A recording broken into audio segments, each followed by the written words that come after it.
Hello, everybody. This is like my fifth attempt over the past 2 weeks to do this video. Somehow, my mic keeps shutting down, and only on this video. It only downloads partially, and then it kicks back and doesn't complete the download. Or it has the volume, and then I upload it to YouTube, and it has no volume on that video. It partially plays, then stops, and then picks up the last few words again. So I'm having a terrible time doing this video, but that only means one thing. It's very important. So here we go again. This video is about paragraph 175 in the German Constitution of 1871. Now I'm doing this video because a lot of the stuff that is going on in our government right now relates back to paragraph 175. The pink triangle, as I have here for the avatar thing, has been taken back as a symbol of pride and remembrance, and I will cover a little bit of that in this video as well. So I'll start off by saying the pink triangle that I have on my screen is not a slur in any way towards the community. When Trump posted his pink triangle with the no symbol thingy, a lot of people got offended. I was one of them. And we have every right to be, because many people in our community was dehumanized, suffered, tortured, killed, put into camps, worked to death, taken away from family. It goes on and on and on with what happened because of paragraph 175.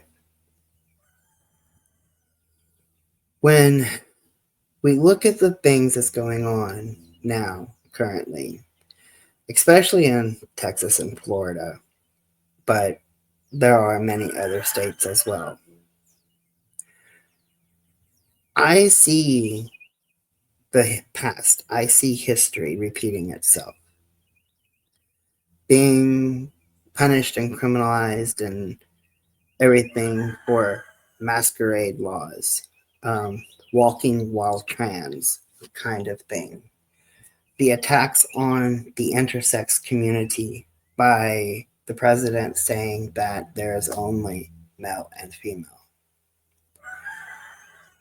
Many of these things relate back in one way or another to paragraph 175.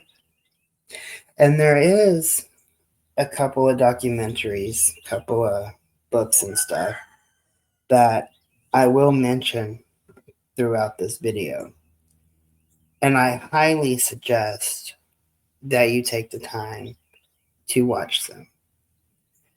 They are very powerful, I should say, very powerful in what they cover, even though there is a lot that is left out of them.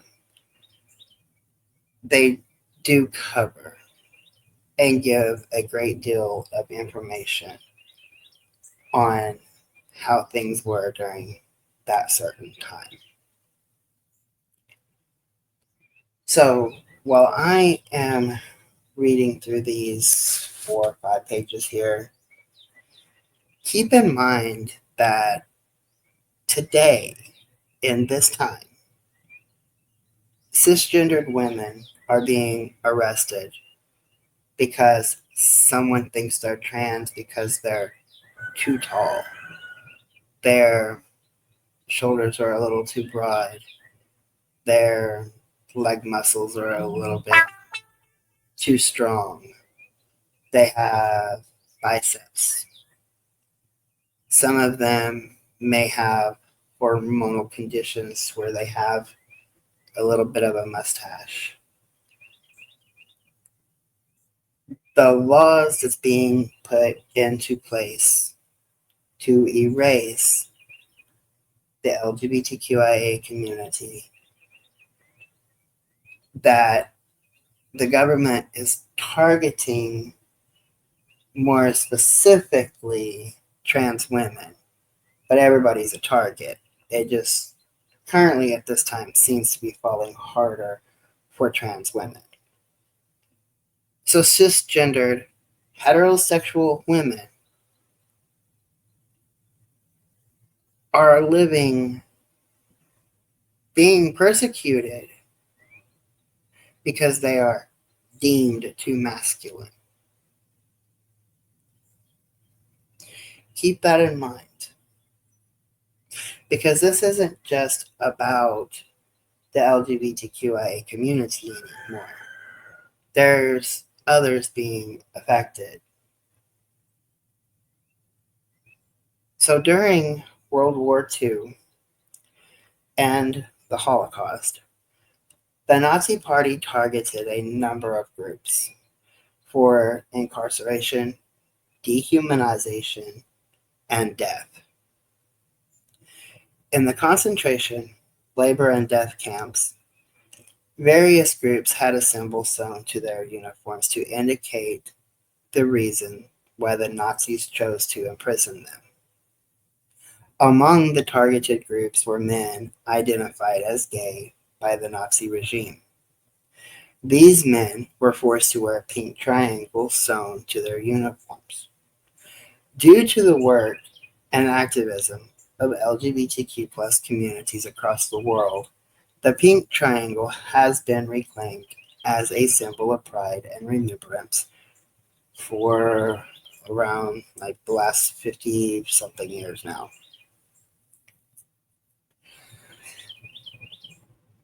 When we talk about taking back the pink triangle, it's kind of like how we took back the word queer. People identify as queer. Even I use that identity quite often because, well, number one, I am, but number two is because it's simple and it sums up a lot of things. It was used as a slur. We've taken it back. Another one of the words is transsexual, transvestite.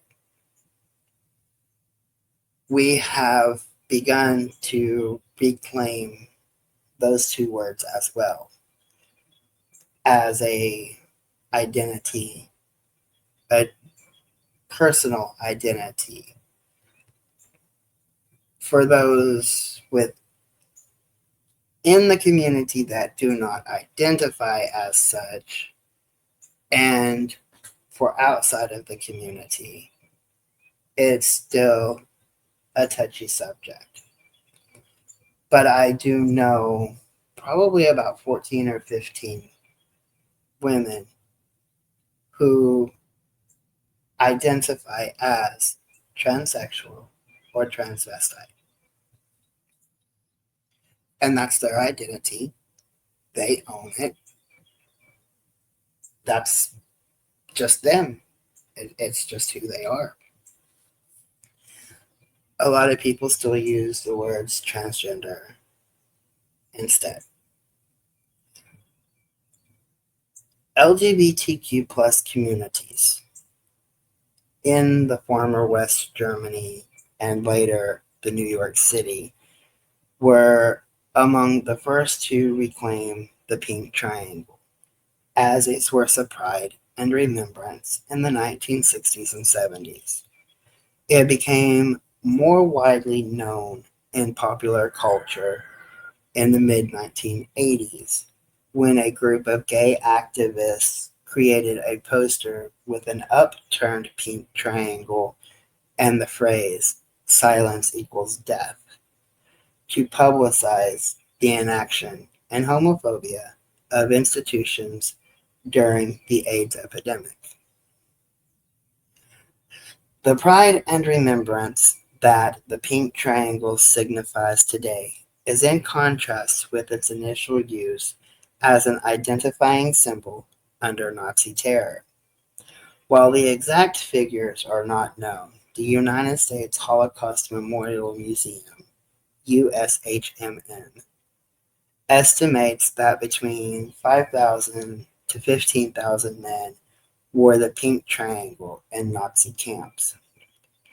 As researcher Sarah Schulman notes about Heinz Heger, a gay survivor, his first lesson was that the pink triangle on his camp uniform meant that he was out 24 hours a day and subject to the special punishments imposed by Nazis. The targeting of gay men under the Nazi regime was made possible by paragraph 175, a law first added to the German Constitution in 1871. The law enacted from 1871 through 1969 made sexual relations between men illegal. Facing history's updated lesson on paragraph 175, Gay Life Under Nazi Rule, the legacy of paragraph 175, uses survivors' testimony from 2000 documentary paragraph 175 to tell the long history of the law and how it affected gay men throughout their lives. That's something that needs to be watched. It's it's very important. When paragraph 175 became a law in 1871, it was inconsistently enforced. In fact, the law was almost completely overlooked in Berlin, known as Gay Eden, during the Weimar Republic, 1918 to 1933. However, after Adolf Hitler and the Nazi regime saw gay men as a threat to the future of Germany and wanted to ensure that they sent a message about the Nazi Party's position on homosexuality, led by Heinrich Himmler, the Nazi Party rewrote the strengthened paragraph 175 in 1935 and then established the Reich Central Office for the Combating of Homosexuality and Abortion in 1936. This revised version of paragraph 175 would lead to the surveillance and arrest of thousands of men. So I'm going to take another minute there. I have not been able to investigate this very much as I've had quite a few things going on over the past couple of weeks, plus being sick. But I have seen it mentioned that the FBI and a few of the other alphabet offices now have permission to tap into personal phones for cameras, computers, whatever, and monitor anybody that they deem as trans. Now, I'm not exactly sure if this rolls more over into the full community. So it would be gay men, lesbians, poly, pan, aro, ace, non binary, transgender, whatever. I don't know exactly how far this goes as of right now. I will be looking into it more, trying to find the actual law or permission, however, and find the exact wording of it. But As it stands right now, there's agencies that have the community under surveillance. I will eventually make another video about that specifically and how to protect yourselves and stuff like that. But that's something that I have been seeing for the past couple of weeks, and it's worth more looking into. But that alone, today's law, today's actions relates back to paragraph 175 when they would have people under surveillance in order to arrest them. Men who were arrested under paragraph 175 were initially sent to prison with no trial. As the Nazi regime increased its hold on all aspects of German life, they were also sent to labor or concentration camps that the Nazi regime were constructing in Germany and later in occupied Europe. Paragraph 175 later applied to gay men in the Nazi-occupied countries as well, evidenced in the testimony of Pierre Seal, a French citizen who was sent to a French concentration camp after being arrested under paragraph 175 in 1941. We know that gay men were not excused from Nazi cruelty in labor and concentration camps. According to historian Klaus Miller, a pink triangle meant harsher treatments in the camps. Gay men suffered a higher mortality rate than did other, relatively small victim groups such as Jehovah's Witnesses and political prisoners. The men with the pink triangle couldn't count on the support network within the camps and were often treated with contempt by their fellow prisoners. Of the men who came forward in the documentary, paragraph 175, or in books such as The Men with the Pink Triangle or I, Pierre Seal, Deported Homosexual, all of them are seriously worth the watch or the read. We learn that gay men held in Nazi camps were tortured, starved, maimed, and had experiments conducted on them. We also know that gay men had to make life and death choices. In a clip from paragraph 175, we learned about the fate of Manfred Lewin, who was both gay and Jewish. Gad Beck, a gay and Jewish man who was interviewed for the documentary, was Manfred Lewin's boyfriend during the Holocaust. As he details Manfred and his last encounter, Gad explains that Manfred's family was at a local detainment center awaiting deportation to what we would later learn was Auschwitz. Gad, who was part of the Jewish resistance, was able to rescue Manfred.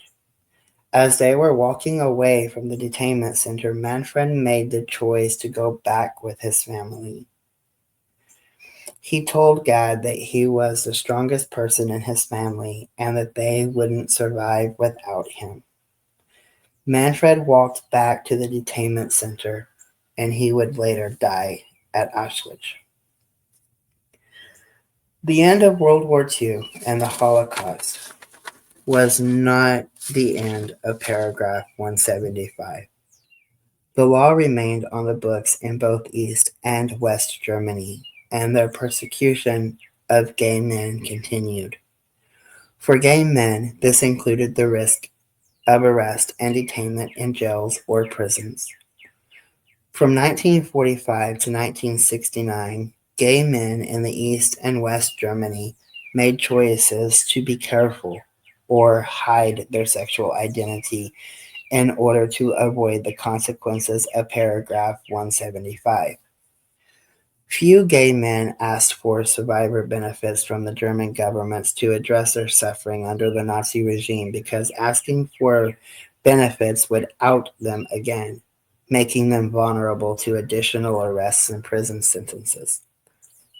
Yet some men did ask for reparations to account for their suffering during World War II and the Holocaust, as well as their continued persecution under paragraph 175.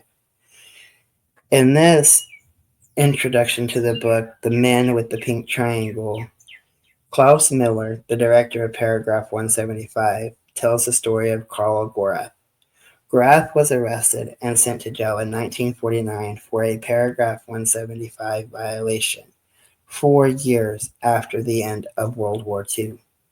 He asked the German government for reparations 2 times, and both times his requests were rejected. East Germany decriminalized homosexuality in 1968, meaning that paragraph 175 would no longer be enforced. West Germany followed suit in 1969, and the dormant law continued to be an unenforced part of the Constitution. When Germany reunified in 1994, paragraph 175 was finally struck out of its constitution. Gay men who were sent to Nazi-era camps during World War II would first be liable for survivor benefits in 2002, when their arrest records from 1933 to 1945 were expunged. This was too late for the vast majority of men who were liable for benefits as they had already died. It would take until 2008 for the German government to open a memorial for the gay men who were persecuted by the Nazis. Finally, in 2017, Karl Gorath, along with thousands of other German men, received reparations from their arrest records and incarceration from 1949 through 69. Many of these men received these reparations posthumously in the form of donations to organizations that served LGBTQ plus communities. As of 2021, men had received some form of compensation. The long history of paragraph 175 shows the resilience and enduring legacies of the gay men who bore the upside-down pink triangles on their camp uniforms over 80 years ago. Turned right side up, today's pink triangle symbolizes pride in LGBTQ plus communities, hope for the more inclusive future, and never again in memory of the men whose lives were affected by paragraph 175. The symbol continues to represent the myriad ways in which homophobia has been resisted in our global society.